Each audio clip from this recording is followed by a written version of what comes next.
for the third time since you've become Mets manager, you've made a lineup change that has paid immediate dividends. What was the impetus behind the move that you made, and what was the conversation like with the guys that were impacted by the change? So I remember going back to that conversation last year, talking to Lindor, like, hey, leading off, what do you think? This year was a lot easier, you know? It's like, I'm good. Whatever you need for the team, I'm okay. Nim, I got to a point now where I don't even talk to him anymore because he's like, I don't care, Mendy, whatever you put me, I'm good. In that particular time, we were playing the Brewers, and when you look at their bullpen, man, like, they can pitch. They got righties, they got lefties, and I was just trying to create some type of balance and not giving them easy pockets, you know? Like, I didn't want to have Nim and Soto so they get the lefty. Even though they're pretty good against lefties too, I just didn't want to give them left, back to back. But then you're looking at right after Pete, Martel, Pete, Vientos, and I didn't want to give them an easy right-handed lane. So it was just more like creating that righty-lefty. Welcome to Meet at the Apple, presented by PC Richard & Son. I'm Vito Calise, that's Jonathan Barron, and today we're joined by Carlos Mendoza. Carlos, it's become a yearly tradition where it's really fun to talk to you during, after, in the middle of the Subway Series. So how does it feel?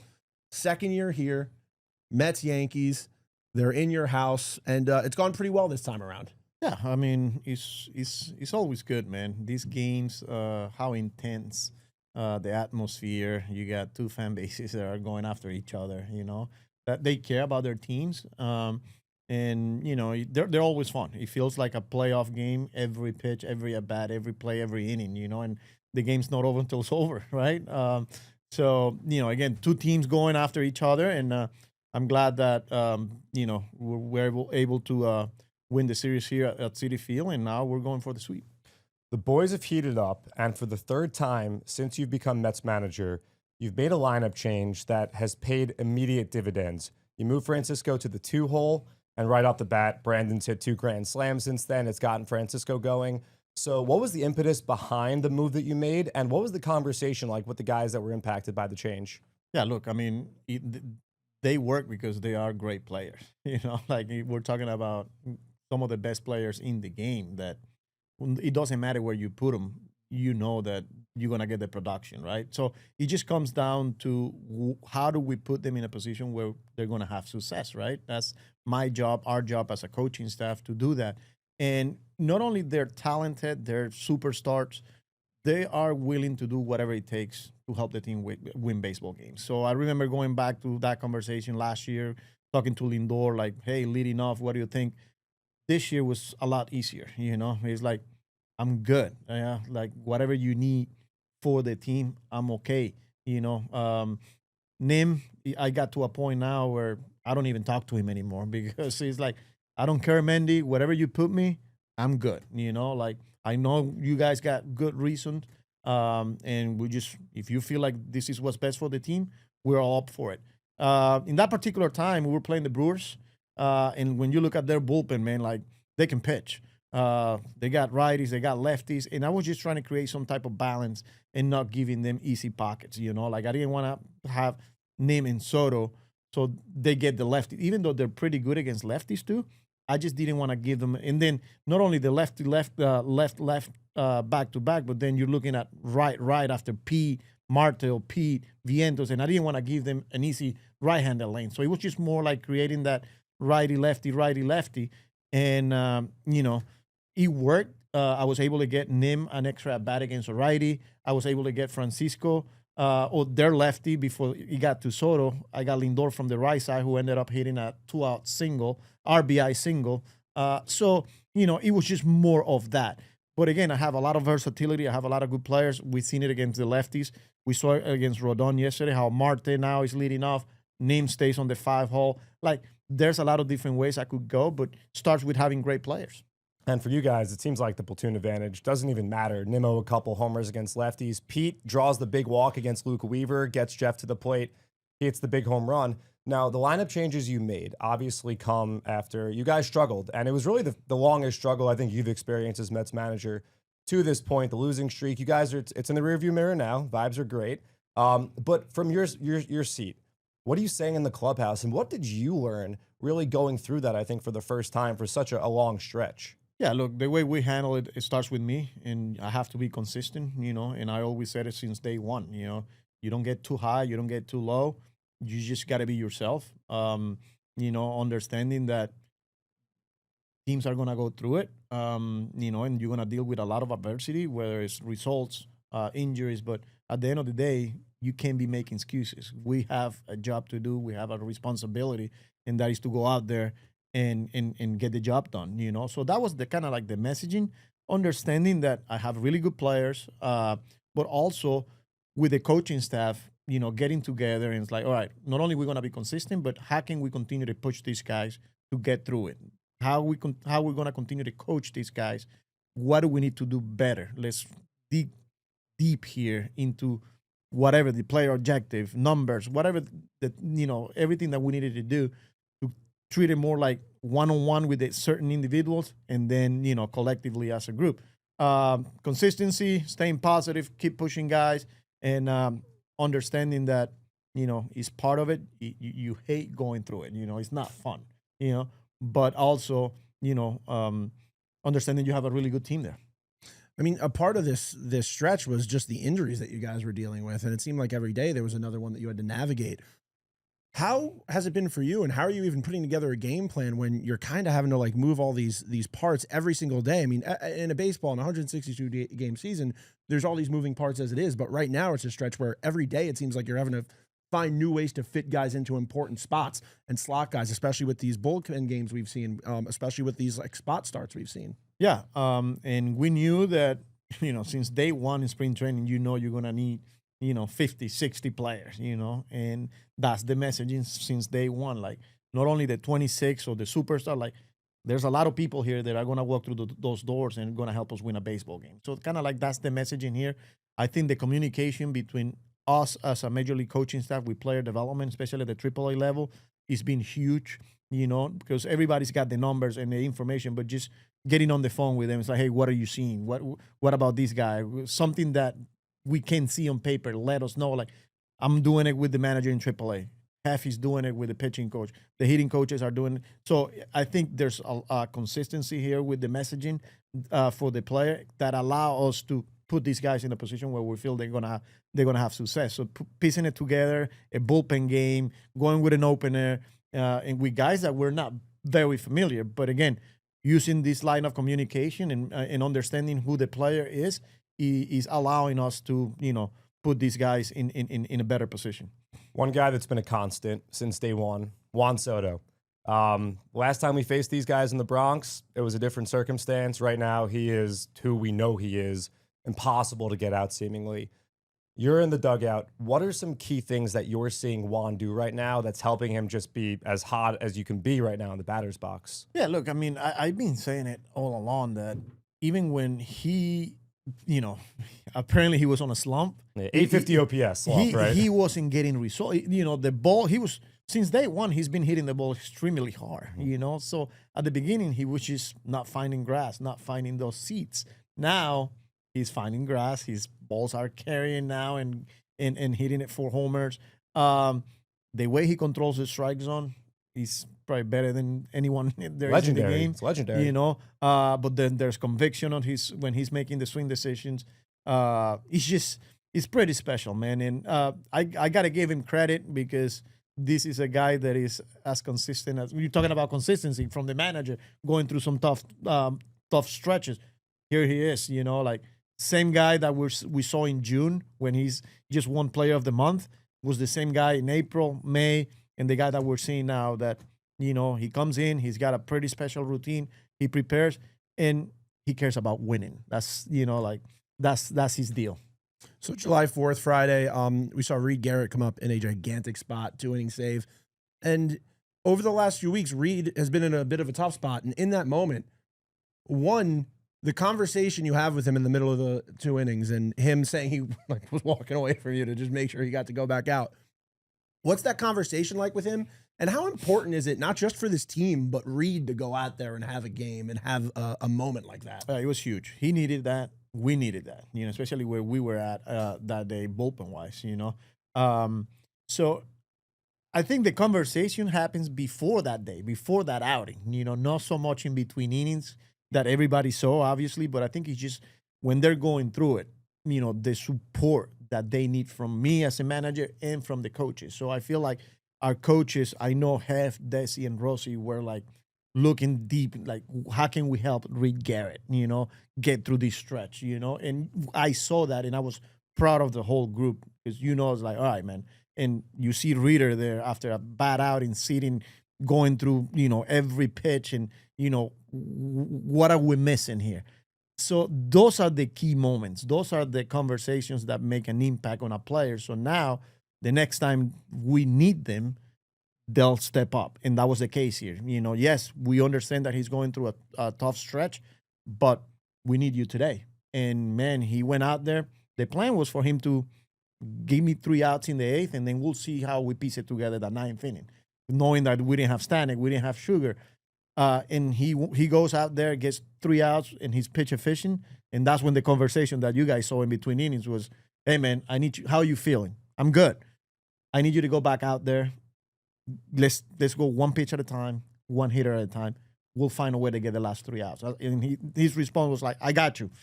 So he went out there and was able to finish the game. Yeah, for about 5 minutes, all Mets fans across the world were watching SNY's cameras in the dugout trying to figure out, is he staying? Is it going to be Lovelady? Who's it's going to be? Jeff McNeil made a huge play in the 9th inning to help Reed. And I'm sure you were doing the math like we were too. If 1 base runner reached base, we know who was coming up to hit as the potential go-ahead run. Of course, Aaron Judge. Jeff McNeil playing a good center field for you guys, a good second base, the huge home run. He's been great since he came back. How valuable is a guy like Jeff who can just simply do it all for you? Yeah, super valuable, and I'm going to go back to last year when we challenged him. He lost a little bit of playing time, and then he had to fight back, and he did. The second half was pretty impressive, when he started driving the baseball and then just the versatility that he adds to the team, and we've seen he goes down spring training, and then he gets back. And, man, for me as a manager, not only when I'm making out a lineup, but when you're making move in games, having a guy like that can, you can play second, he can play center. He's a lefty bat that can hit against lefties too. And with the way he's swinging it, man, like, he's a pretty important player for this team. So a young guy we want to talk to you about is Blade Tidwell, because John and I met Blade Tidwell 2023, and it feels like a completely different person when we met this kid on the backfield at PSL. Like, he's literally evolved physically. Like, every time we see him, he looks older, bigger. It's crazy. Stronger. It's like, it's nuts. And like to see him get his first win in a gigantic spot against the Brewers. How impressed were you by Blade Tidwell and his ability to come up, go down so early in his career, and then, have that first shower that he got to have? Yeah, look, proud of him, and you got to give credit to the player, right? But player development as well. This is a guy that during the offseason worked his tail off. And when he showed up, you said it, right? Like, man, this guy put on, some muscle. He looking like a dude, and then just the development on the repertoire and his ability to handle the ups, and down, like make a start in St. Louis, you go back down. And then again, player development again, doing the opener in front of him, preparing him for a potential scenario here at the big league level. And we did that. We put an opener in front of him, so it's not the first time at the big league level. He's used to it. He goes out there, faces a pretty good team on the Brewers, and he's able to get his first win in a huge spot, huge moment where, he's a doubleheader, lost the first game. Bullpen's kind of, thin, and for him to go out there and giving us a chance to win a baseball game was pretty impressive. So proud of him. Real quick, want to talk about one more young player, Ronnie Mauricio. Unfortunate base running incident on Friday. Thought the ball went into right field, got up, was being aggressive. Don't blame him for that. Runs into an out. As a manager, how do you approach that situation and not kill his confidence? We saw the next day, puts a ball up the middle, extends a single into a double. What do you say to a young player in that spot? That's what you want to see. How are you going to respond? Or, and learning from the mistakes. I went up to him and a simple question: what do you got? What happened? It's like, man, I thought a high throw. I saw DJ jump, and I just assumed the ball was in right field. And accountability. He admitted it. I was wrong. I just assumed, and that's a bad play. So as a manager, that's all you want to hear from the players. He knew he made a mistake. He learned from it, but at the same time, you don't want to lose the aggressiveness. And we saw it yesterday. He's ready to pinch hit. He's ready for that first pitch, and he's aggressive and hustles a double. So proud of him too. I just want to ask you one question on philosophy, and it's the other day you were talking to the media. You said that your approach with the players is you kind of like let them play, and you let the players do what they want to do. When did you kind of realize that that was going to be your approach as a manager? I mean, I'm gonna go back when I was a player. If I always thought if I ever get a chance to be a manager, whether at the minor league level, at the big league level, like what type of manager I want to play for. So I think it's just learning throughout the experience, people that you play for, former teammates, and then you just create your own formula. But at the end of the day, you want your players to play hard, to be themselves, and to have fun. Well, Carlos, thanks so much for joining us today. Hope to see another W out there with you and the boys. Thank you for joining us. This podcast is presented by PC Richard & Son. We'll see you next time at the Apple. Enjoy the All-Star break, man. All right. All right, that was an interview we did with Carlos Mendoza right before Game 3 of the Subway Series. Reminder, I'm Vito Calise. That's Jonathan Barron. This is Meet at the Apple. You can follow us on Apple, Spotify, wherever you get your podcast. Please rate, review. It goes a really long way, guys. We really appreciate the support on that front. But we spoke to Mendoza before Game 3. Unfortunately, no sweep, but series win against the Yankees. The team is getting hot again. Is there any better feeling than leaving the Subway Series up? Well, first of all, I feel like every year it's an even split. Yeah, I feel like except it's last just year. Yeah, except last year. But for the most part, over the years, I feel like the aggregate result is a split. I mean, my first 30,000-foot thought about what we just experienced here this weekend is that New York's a baseball town. This place was electric. Mhm. July 4th weekend, 40,000 plus people in the stadium all 3 days. Just back and forth. It had, I'm not as into this as you are and a lot of other people, but I heard a lot of people saying this. It had this WWE type feel in the stadium, just, people getting so animated and so excited about their team. And 3 really interesting games. Game 1, a back and forth right out the gate, which we've seen before in this rivalry. I remember the first game in 2006, the Jeremy Gonzalez, Randy Johnson game that David Wright wound up ending. And there's a game here, 2022, where I think Anthony Rizzo and Aaron Judge both homered in the first inning, and the Mets came right back in the bottom of the first and eventually won the game. So it was a really exciting first game. And the second game, obviously, tons of runs scored. Yeah. First inning slam, Pete Alonso, the whole thing. And then even this game on Sunday, right? Like the Yankees go up 5-0 with Fried on the mound, and the Mets are in a bad situation. It's due to injury, they didn't have a starting pitcher. They were just trying to piece it together, and they don't die. They don't go away quietly. They make the Yankees sweat. The Yankees bullpen had everyone had a pitch pretty much for the Yankees that was available, including Devin Williams. Mets didn't get any help in the 9th inning, especially with some balls and strikes calls. Carlos Mendoza made his opinion heard, which I know you're pretty pumped up about. Yeah, I mean, dude, one, I love an old school kick the dirt on the home plate. I'm getting ejected. I'm going to make you clean up my little mess as I walk off. But watching Mendy get riled up over the last few weeks, reading Mendy's lips, seeing Mendy get heated at balls and strikes, Mendy has the boys' backs. It's such an important part of his game. And I think like the last thing he said in the interview we just played with him about how important, like his main thing is that he wants the guys to play for a manager he would have wanted to play for. So you can tell when he's getting to these arguments because like he knows like if I was Luis Torrens, I would want my manager coming out and having my back right now because like, look, I'm not making anything up. You go look at every single way they've played it. You could put it on MLB.com, ESPN, whatever grid you want to look at. Those were both balls. Yeah, and like there was a big strike zone on Friday, game 1 of this series, but it was consistent. It was both ways. That's the key, right? I don't mind a big strike zone. Make guys swing the bat. I like it, but it's got to go both ways, and it's got to be consistent the entire game. We can't all of a sudden shrink our strike zone. That was, I think, recency bias because it happened in the 9th inning, so I know a lot of Mets fans will talk about it. But, like I said, the Mets made Max Fried work. They had that pitch count up in the high 90s in the 5th inning. Fried came out for the 6th inning. Aaron Boone really wanted to try to get as much length from their ace as possible, especially knowing the Yankee woes in the bullpen they've been having. And the first pitch he threw, he hit Brandon Nimmo with a pitch, and that was it for Fried. So, the no quit attitude by the Mets there. Mendoza used his entire bench. Brett Beatty came off the bench, got a single. Ronnie Mauricio came off the bench for a second straight day, got a single. Carlos Mendoza did a lot of great maneuvering, putting McNeil in center field. He pinch hit Tyrone Taylor with Brett Beatty. Mauricio went to second. Beatty went to third. So it was honestly a really, really well-managed game, I think. Unfortunately, you fall behind 5-0. I know Mendy was asked about it, and I know a lot of Mets fans talk about it. The choice to pitch to Aaron Judge in the 4th inning. Judge hits the 2-run home run. It becomes a 5-0 game. If you put him on base, we just saw before that Giancarlo Stanton rope a double at 118 miles an hour off the bat. So it's kind of a damned if you do, damned if you don't situation. He chose to go after Judge. The Mets did a pretty good job with Aaron Judge this season, all things considered. Yeah, and I wanted to ask you something. So you brought up Tyrone Taylor gets pinch hit towards the later half of the game. If Luis Torrens would have got ejected in the 9th inning, Tyrone Taylor is the backup catcher at this time. If the Mets forced extra innings. Yeah.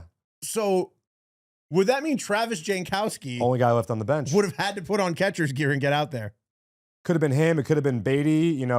Maybe McNeil. McNeil is the versatile guy, right? He plays all over the place. How many games do you have to qualify for to be in fantasy at because that's like a fun, when you're just looking through and it's like the Taysom Hill cheat code where Taysom Hill was eligible at tight end because he would sometimes line up there, but the Saints would line him up in the backfield and he'd rush for all these yards and you'd have the cheat code there. But real quick, you said, I just don't want to get too far from you because you said it was a lot like WWE. Yeah. And I do want to push WWE night's coming up. We have a sick bobblehead, Jey Uso bobblehead. The game is July 21st. Yes. Special ticket to get in. But if you're a wrestling fan, Jey Uso bobblehead. And it's a bobble arm too, so you can get the full yeets. Main event Jey Uso. This bobblehead is sick. This is approved by Jey Uso himself. Wow. I've heard from people he likes it. Saturday there were actually a bunch of wrestlers in house. Sheamus, former WWE champion, now a Mets fan. He was telling me he's all in on the Mets. Eddie the Ref, shout out to you, big Mets fan, and Damian Priest, big Yankee fan. I got to watch him just crumble as the Yankees just got obliterated by this Mets staff. But just because you said WWE night, I just didn't want to get too far away from it and then come all the way back. Yeah, no, it was that was the kind of environment. And, we obviously can't stand the Yankees. We, their fans are, 90% not great. I guess there's some good ones out there. There were some good ones that didn't give the finger to the camera too much here at Citi Field this weekend. But, I think first and foremost, I care about baseball being important and relevant and baseball being the centerpiece of, the dialogue here in New York City, especially this time of the year. Like, this was a July 4th weekend. A lot of people go away. I thought it was beautiful to see the packed crowds, to see the fanfare, to see the not the school support, or school spirit, but the team spirit that everyone 100%. showed both ways. I think Mets fans did a great job showing up for their team. I really thought that the crowds were Mets dominant. It was just a really, really, really fun weekend. The Mets had a great weekend themselves, offensively, defensively, for the most part. Tons of big performances by the Mets. Vito, I think that there's no better time to get into the top 5 moments presented by PC Richard and Son, because there's a lot to talk about here. All right, so the top 5 moments of the Subway Series presented by PC Richard and Son. We're going to go with number 5, Game 1, Reed Garrett's 2-inning save, which we got to talk to Carlos Mendoza about. But Reed Garrett is a guy that was so locked down for this team for the beginning part of the season, struggled in May like a lot of the team did. Seeing this team come back to life in July, especially against this Yankee team, Reed Garrett going in there, dominating, getting those screams, absolutely electric for that 2-inning save. Yeah, and you got the feeling Carlos Mendoza did not want to have to go beyond Reed Garrett in the bullpen. Yeah. That's why he went back out there. Shout out Jeff McNeil for making that great play behind him to nab DJ LeMahieu. But for Reed Garrett, I'm sure the confidence back, full back. He's a great pitcher. He has great stuff. We all know that. So to see him bounce back from the tough outing he had on Wednesday against Milwaukee was awesome. What a great job by Reed. Number 4 moment of Mets and Yankees. Boy, oh boy, his first plate appearance against the Yankees as a member of the Mets at Citi Field. Team down 2-0. Juan Soto steps up to the plate against Marcus Stroman, need I say. And he takes a high cutter and deposits it, flicks it over the left center field fence. And for the Yankees to start that game with back-to-back home runs, and for their fans, I'm sure that dugout to be feeling good about themselves, the last guy they wanted to see tie that game up with one swing was Juan Soto. And Juan Soto did just that. He had a great series. Once again, we talked to Mendy about how great he's been now for, 6 weeks at this point. It's here. It's here. And for it to happen in the Subway Series like that, his first Subway Series moment after what we saw at Yankee Stadium in the middle of May, a beautiful moment, got the Mets right back in the game. That's the number 4 moment of the series. But let's go down later in game 1. The number 3 moment, Jeff McNeil, hero of game 1. Not only does he put the team back ahead going yard, which whenever Jeff McNeil goes yard, it's absolutely electric. But then in that Reed Garrett 2-inning save to come back out, make an absolutely electric play to keep Aaron Judge from getting another plate appearance.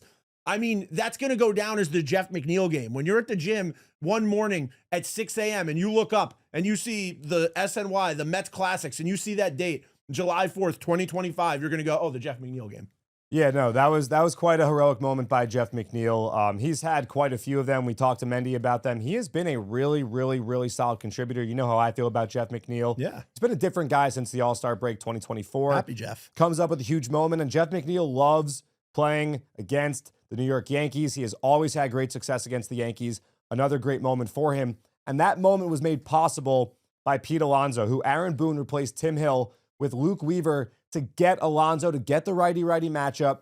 Pete Alonso draws a walk, reaches, extends the inning, and gives McNeil the chance for that dramatic moment. And speaking of Pete Alonso, the number 2 moment or moments of Mets Yankees, Pete Alonso, not 1, but 2 home runs against the Yankees. He now has 246 career home runs, just six shy of tying Darryl Strawberry's club record. And he now has 11 home runs against the Yankees. That is the most by any player in Mets history, surpassing David Wright. It was feeling for a while like Pete was about to have one of those games. He hit the 2 against a couple of lefties. Like the matchup against Rodon. Rodon left the fastball up. That was kind of the death blow that made it 7-2. Then the Yankees creep a little bit closer. You're starting to worry a bit. And Pete puts the game away. Poor rookie pitcher having to face Soto and Alonso back-to-back. Pete Alonso, a signature moment for the Mets in Game 2, Vito. And as Pete Alonso creeps and creeps closer to that Darryl Strawberry record, I want to go back to something I said to you preseason that we brought up on our first live stream at PSL. Yeah, it's going to be tough. I know it's going to be tough. It's going to be tough. He's got about 9 games to hit 6 home runs, I think. That's quite a pace. That is quite a pace, but it's not impossible. Of course not. No, and Pete hits him in bunches. We've seen him get very, very hot, like crazy hot. You know what sucks is they're going to Baltimore and Kansas City. And Baltimore, they built that stupid Sims wall out in left field that it's impossible to hit home runs. Thanks, Aaron Judge, Gary Sanchez, Gleyber Torres. And Kansas City, as many of us remember from the 2015 World Series, not exactly a hitter's ballpark. Big old outfield there, really tough to hit it out. Although, when the Mets went to KC in 2019, Pete had a big series. So I guess we'll see, but not exactly like Philadelphia or Yankee Stadium. No, or Cincinnati. Or Cincinnati. But it's just something that I saw, and I was like, got to keep an eye on that. But the number 1 moment of the Subway Series 2025, this is the first time we've done this for the 2nd episode in a row. Brandon Nimmo, grand slam, number 1 moment. He did it against the Brewers. He ran that game back. He ran that tape back, said, I'm going to do it against the Yankees to open Game 2. This play, John, I wasn't even at my seats yet. I was walking a group of people to their seats. We saw it on the TV waiting for the elevator. Chef's kiss, and the Mets never looked back.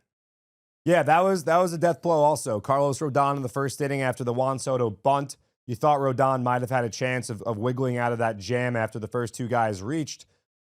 He hit that grand slam against a lefty. He hit the other one against Jacob Mizorowski.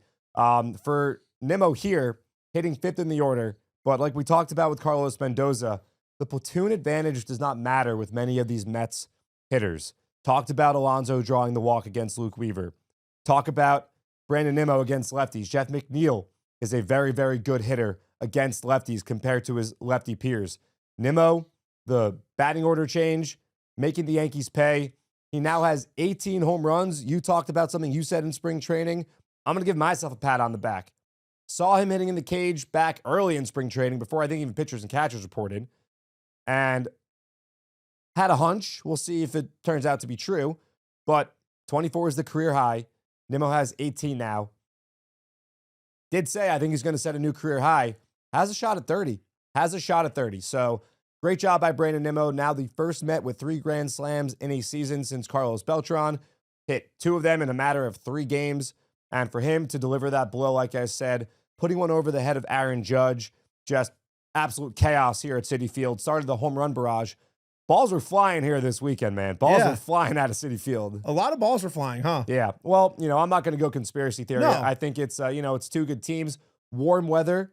That's a key here at Citi Field when it's cold and windy. And not humid. Not humid. So dry heat.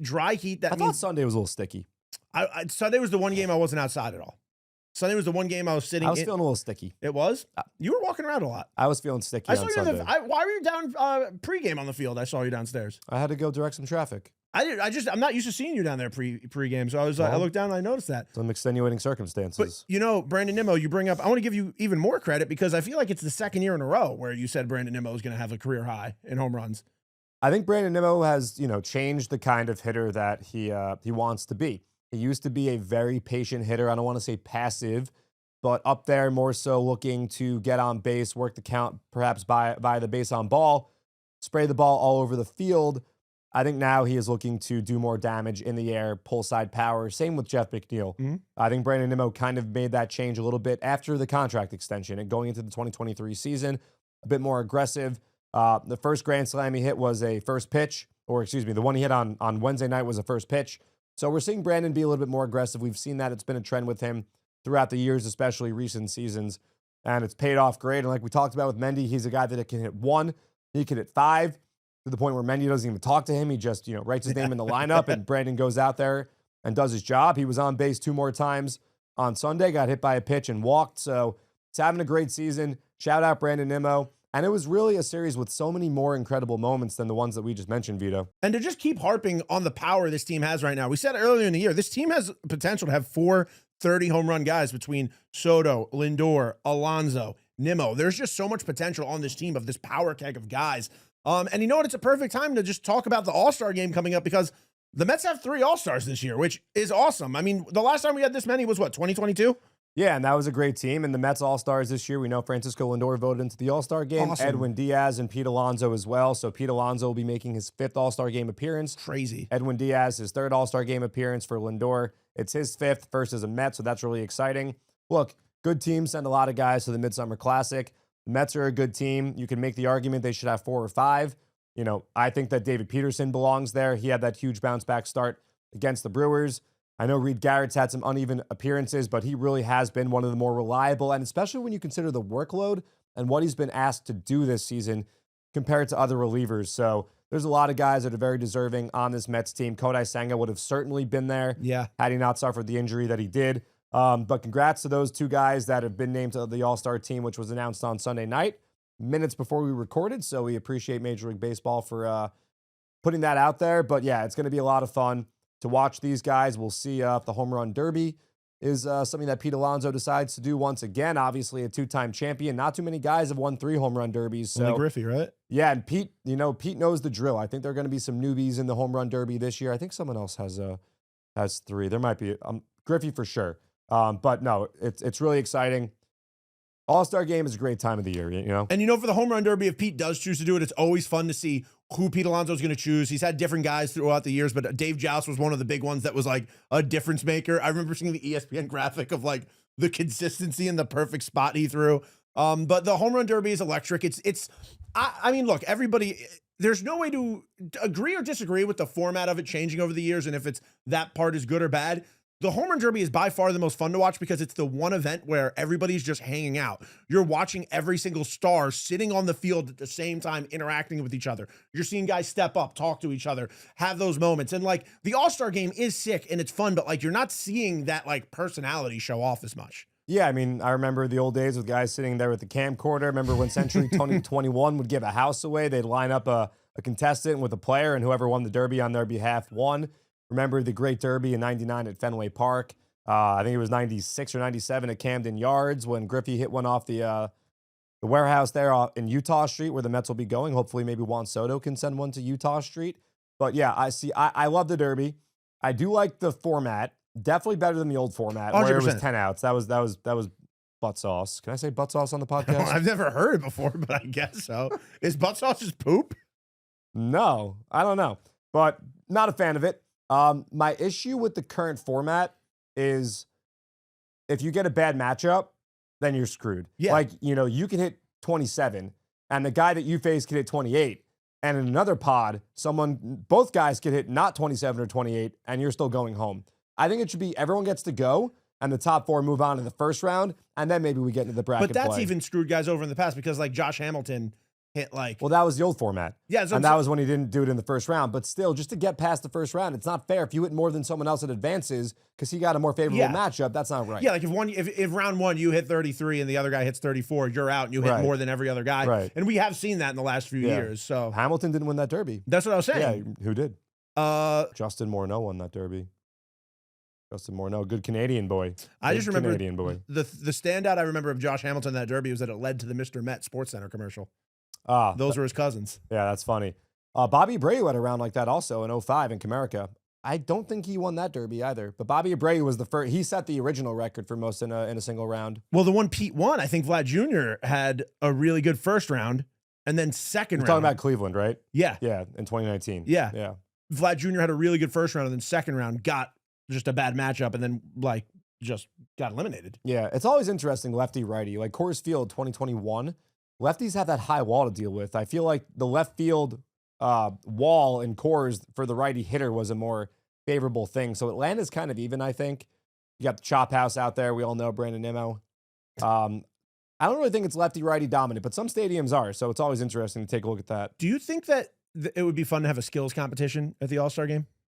You're talking like the bunt thing in Korea? No, not a bunt thing. I mean, like throwing accuracy would be cool. That's what I'm saying. Like, what if like it was like fielding drills? Like you're having guys like you have to like field and then hit a target, or other things like flip a bat and have it like land upright, stuff like that. I mean, that's way more specific. I mean, like that's cool though. But like in like the Pro Bowl, like I mean, I guess people don't really care about the skills competition. Stinks. No, but in the NBA. Miami Heat, Winnipeg Jets. The NHL skills competition is the best event of any All-Star weekend, I think. So, yes, I do love a skills competition. I think it'd be awesome. They just have to get the right ones. Like, the NHL came up with crazy stuff, and it's also based on where they are. Like, they had an All-Star game in Florida. That was the one I went to, the skills competition, because it was during spring training. You got the $50 puck. Yes, and other things. They went to the beach and they did like, saucer passes from mat to mat on the sand. Or in Vegas, they had things by the Bellagio fountain. So, that's cool. Yeah, it is really cool. So I do think that there's some creativity. I'm telling you, like some outside the box thing, because you see like who could blow the most bubbles while running a 40? You know what? You just brought up the chain of like my brain just went off and it's so stupid, but you said blowing bubbles. I thought of Luis Angel Acuna. Then I thought about asking Tyrone Taylor who's faster, him or Luis Angel Acuna. And then I was thinking, now I want to ask Tyrone Taylor who's faster, him or Travis Jankowski. Yeah, Travis Jankowski's definitely a speedy guy for sure. But I want to shout out two guys before we start to wrap things up. And that is Rico Garcia and Chris Davinsky, who combined to throw 4 scoreless innings for the Mets on Sunday, combined to go or hold Yankee hitters to 2 for 14. Rico Garcia, another Hawaiian-born player in Mets history, of course, Sid Fernandez, Ron Darling, Benny Agbayani. That's why he wears the number 50. We've talked about him and the impact he could make. Led the International League in saves recently. That's AAA. So great to see him finally make his Mets debut. He was called up a couple days ago, didn't get to pitch until Sunday. Struck Aaron Judge out looking, so great job by him. And Chris Davinsky also, who started this game for the Mets as an opener. You weren't sure if it was 1 inning, if it was going to be 2 innings. It winds up being 2 innings. Does a great job. He pitched on Saturday as well. So great job by Chris Davinsky. Great job by Rico Garcia. Two guys who knows? Those guys could be, arms that Carlos Mendoza trusts and make a big impact here down the stretch. The Mets are off on Monday, so everyone gets to reset a little bit. And then we'll see about the reinforcements. The word on the street is potentially Jesse Winker could be back at some point here soon. Kodai Senga made a rehab start for Binghamton. We know Sean Manaea is pretty close. Frankie Montas, say what you want. He did, he pitched to the score, but he won a game for the Mets, pitched beyond 5 innings, did the job. So, the rotation is starting to round back into form. Brooks Raley is continuing his AA assignment. He might actually be a AAA now. I'm not sure if he's gotten up to AAA, but he's closing in on the 30-day rehab limit anyway. So he is on the way back as well. So the Mets are getting the reinforcements that we've been waiting for. Hopefully the bullpen games are behind them. And then also, people were saying, will Sproat or McClain pitch one of these games? And obviously it didn't happen, but Brandon Sproat has now made 2 consecutive starts that have been brilliant for AAA Syracuse. Both of them throwing to Francisco Alvarez, made the point that his last start was the first time he worked with Alvy. Could that be a trend, a reason why Sproat is kind of dialing it in here? I'm not sure. You'd have to ask him. But another great start, 8 strikeouts, no runs allowed, I think 1 or 2 hits. And Nolan McClain struck out 10 in his start this weekend. So both of those guys continue to push. These are good problems to have. I do think that at some point we will see these guys pitch at the major league level. And it's good to make these guys want to feel that they need to push themselves and not they're not being used because there's no other option. So I love that. Also, Jack Wenninger had a great start for Binghamton on Sunday. He now has 100 strikeouts on the season. Jonathan Santucci had his best start as a Brooklyn Cyclone. Zach Thornton continues to have a great year. Santucci just got promoted to Binghamton, right? He did. Yeah. Jonah Tong continues to dominate. So Futures game. there are many, many great options. Carson Bench is going to be in the Futures game. He is one of the most exciting offensive players. We got 2 this year. It's sick. It's the first time. It's the first time since we were covering the minor leagues that we've had 2 guys. Yep. Yeah. Because our first year it was Vassell. No, it's 2023. Yep. Then last year was Sproat. Yeah, Sproat in Texas. That's right. Yeah. So a lot good stuff happening on the minor leagues. I know we haven't really talked about it as much. There's just a note in the Futures game. It's a 2-player max per team. Yep. So it's like not even like those are the only 2 guys that deserved it. It's just that's the max amount of guys you can have go in. Yep. Because there are plenty more guys who like Jet Williams. 100%. Jet Williams 100% is a guy who like deserves to go to the Futures game, 100%. and he will. Oh, Unless he gets promoted first, who knows? That's where my money's at, but we'll see. And I just want to bring up, you said these guys are just at that level where they're pushing themselves across. And I want to say something about Brandon Sproat and what I think in conversations we've had with him and getting to know him a little. He seems like the kind of guy where the second he even heard rumblings of like, not like a possibility of like, he heard his name in the conversation for guys who can step up and help the major league team. It seems like that almost put a fire in him. I'm like, oh, I'm actually going to like turn it up a notch right now. Let me like really dial it in and prove that I should be a part of that major league team. Because I just think that's the kind of guy Brandon Sproat is. Yeah, I think that, there's definitely a learning curve. We've talked about that with many guys when you go from AA to AAA. I think that, he's found something in his game and his pitch repertoire, the cat and mouse game that we talk with Brandon Sproat about all the time. So, you're 15 starts into a season. You've done it a lot. There are some guys that have come up from AA to AAA that you're facing, and you're the elder statesman, if you would. But he's really turned it on. And again, I'd love to ask him if pitching to Alvarez has made an impact, who, by the way, has done nothing but mash home runs. I think he has 4 home runs now for AAA Syracuse. So for Alvy, just resetting, seeing the ball go over the wall. The one he hit on Saturday was opposite field. He's pulled some home runs. We saw him hit that 450-foot shot in Philly before he was sent down to AAA. So excited to see Francisco Alvarez make a big impact for this Mets team. A lot of young guys. These guys are going to be stepping up.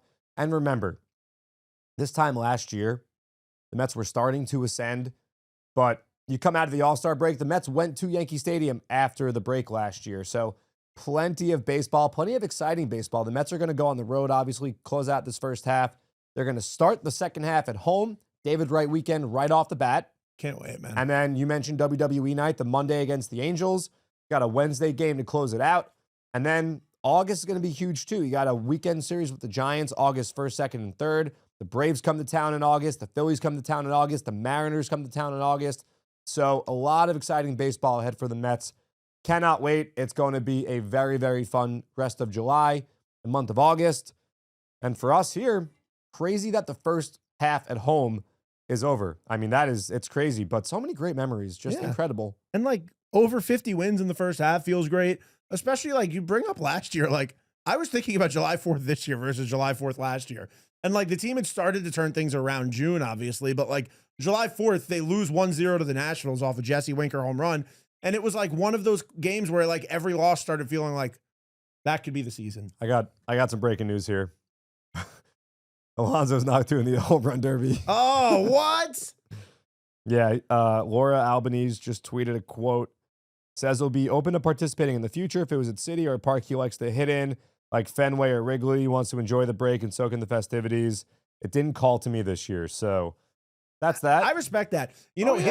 Judge said the same thing about like I'm not going to do the home run derby. Has he done it since 2017? No, he was asked won that about year, it. right, at Marlins Park. Did he win at Marlins Park? Or did Stanton win that year? Stanton's last year as a Marlin. Well, but Judge said he has no interest in doing it again until it's back at Yankee Stadium. And I they haven't had it, right? No, so The I was new talking stadium. to they've not had it at the new stadium because I Yeah. was saying to somebody, oh, when's the next time it's going to be in New York? When's the next time we'd get it? And I realized they're probably in line first. Oh, 100%. Because- We had it in 2013. Well, and they haven't had it at New Yankee Stadium Yeah, we're not going to get one here for a while. for a while. Yeah. I'm It's- sure Pete would do it at Yankee Stadium. For sure. I think he would do it in New York for sure. It is confused. Like the selection process for the All-Star game is well, I guess like there's been so many new ballparks over the last few years that it's Oh, been, you're talking about where it is? yeah, it's been like easier and easier for like these teams to get it because like there's a new ballpark. It seems like every like 2 to 3 years. Texas had it in 2024, a new stadium. I don't know where 26 is. I'm sure it's been picked already. Atlanta, was supposed to happen. Yeah, it it was a whole thing. It was a whole thing. They went on to get in, but anyway, yeah, I don't know where it is next year. But anyway, that's news about Pete Alonso. So He will not be forget in the Derby. All that talk we did about Pete Alonso before, I'm Maybe probably you should cut it out. No, you can't cut it out because we just referenced we just it. referenced it. Yeah. So hey, you know what? This is how we do the show. We do it live. Like I got my phone here. In defense, we did People say are- if he does it, it's cool. We Oh, never said he's we doing don't it. We don't talk uncertainties. You can't predict baseball, Susan. I had a feeling the only reason the more and more his name wasn't in any of the lists, and it was like the field was getting smaller and smaller. I just figured like it wasn't going to happen, but like it just becomes such a yearly tradition to like see Pete Alonso in the home run derby. And for years being a Mets fan and not having a guy in the home run derby, it was nice. Yeah, no, it's cool, but yeah, it's a crazy weekend. A lot of Yankee fans were a little whiny online, though. I was a little surprised by the whininess. They couldn't handle the heat that we were throwing them. No, because like Just everything. They were a little. they take the giraffe a lot more personal than I thought they ever would. I wonder if they have interest in acquiring the giraffe. Maybe they need a mascot. They used to have one in the 70s. Well, that was a sad situation. What happened? You don't know? No. He was named after Thurman Munson, and then Thurman Munson died. Oh, okay, got it. Well, this is just Bronx giraffe, so it's just named after the animal and the burrow. The tough thing about the Bronx giraffe is that, Not a good-looking guy. Not a welcoming face. but it's a really personable. He's got a great look. He's got a distinct look. He's got a distinct look. He's got like facial features and stuff. I mean, look, I'm impartial to the Subway with the pigeon. Look, I saw them selling 5-borough mascot merch in the team store. really? Yeah, they're selling a T-shirt. I didn't know that. Yeah, it's sick. Oh, crikey! I got to get myself one of You those. should, man. Go to the team store, guys. Go to the team store. Get yourself a Francisco Lindor All-Star jersey because you can finally get one as a Mets fan. I saw the hat. Shout out Dylan DeForest who wore his Yankee All-Star hat, the Atlanta one. It's a nice hat. Already? Yeah, it's a nice hat. It's a nice hat. So Dylan did a great job. The entire in-game operations team did a great job. Everyone Great was weekend. awesome this weekend. It was a lot of fun. Man, I cannot wait for the day, although it might water down the weekends like this, but I cannot wait for the day where baseball Armageddon happens and we realign and the Mets and Yankees are in the same division finally. We've talked about that before. We have, but there's always new listeners, so you never know who's parachuting in for the first time. I think that that's going to happen. I think it's going to be a thing eventually, and I think it's going to be incredible. And I think that it's going to make New York baseball the stronghold that the sport has over the city. It's not a football town. It's a baseball town. It's a baseball town through and through. People love their baseball teams, and having them in the same division is going to set it on fire like we've never seen before. I hate the Yankees with all my heart, but as a baseball fan, I do know what's good for baseball is the Mets and the Yankees both being good. 100%. Like, the worst thing is indifference, right? You want people to love the sport, first of all, and then, you root for your team. It trickles down. But a division with Mets, Yankees, Red Sox, Phillies, maybe Orioles and Nationals. But even right now, like both of these teams being good is when baseball is at its hottest because New York is the biggest market in baseball. Yeah. And having both New York teams being good, it just means the viewership is higher. There's more interest. You see when both teams are good, the Subway Series ratings are through the roof. Yeah, and also the fact that both teams have as large of fan bases as they do. Like in some of the other sports in the city, there's the king team, but the other teams aren't, Hunter's not here to defend himself. Come on. I wasn't talking about the Islanders, but I was talking about the Devils. That's a different state. Still, tri-state area. But, the Mets and Yankees, like they both have, it's incredible that both teams have such large fan bases. Yeah. Football is the case, but it's not like baseball. No, not at all. And also football, once November hits, who wants to go to MetLife Stadium, schlep all the way there, stand, wait for a train for an hour. We both got offered free Jets tickets this year, and we both said no. They shouldn't have lost that game in New England. I would have been there, but once that happened, I was out. All right, guys. Thank you so much for listening. Again, please rate, review, subscribe. It goes such a long way. It really makes a difference. The more ratings we get, the more 5-star reviews, the more you actually write, it really helps the podcast. Thank you guys for listening. We're going to set up another PC Richard in-store event soon. And we'll be back talking about the Mets at Camden Yards. I'm sure lots of Mets fans are going. If you're going, hit us up on Twitter. Let us know where you're sitting, how the vibes are. You can follow me on Twitter at Vito F. Calise. You can follow John at JMB9191. July 21st, WWE night. Get your exclusive ticket for the cool Jey Uso bobblehead. And we'll see you here after the Mets take on the Orioles. And Vito, you mentioned the Orioles. Oh. Yep, a team that's heating up. Weather's not heating up. It's just straight up hot. And if you guys need to beat the heat, you got to get yourself to PC Richard & Son. They've got the friendliest, the most knowledgeable sales staff, and the absolute lowest prices guaranteed, whether it's an air conditioner, a brand new TV, mattresses, appliances, headphones, stereo systems. Want to get that ride? The audio looking nice, hearing nice. You don't see sound, you hear sound. You want to get a new video game console, whatever it might be, you go to PC Richard & Son. They'll take care of you, and they know what they're doing. They've been doing it for longer than anybody else since 1909. Get to PC Richard & Son. Get us some wins down in Baltimore, New York Mets. That's it. See you guys later.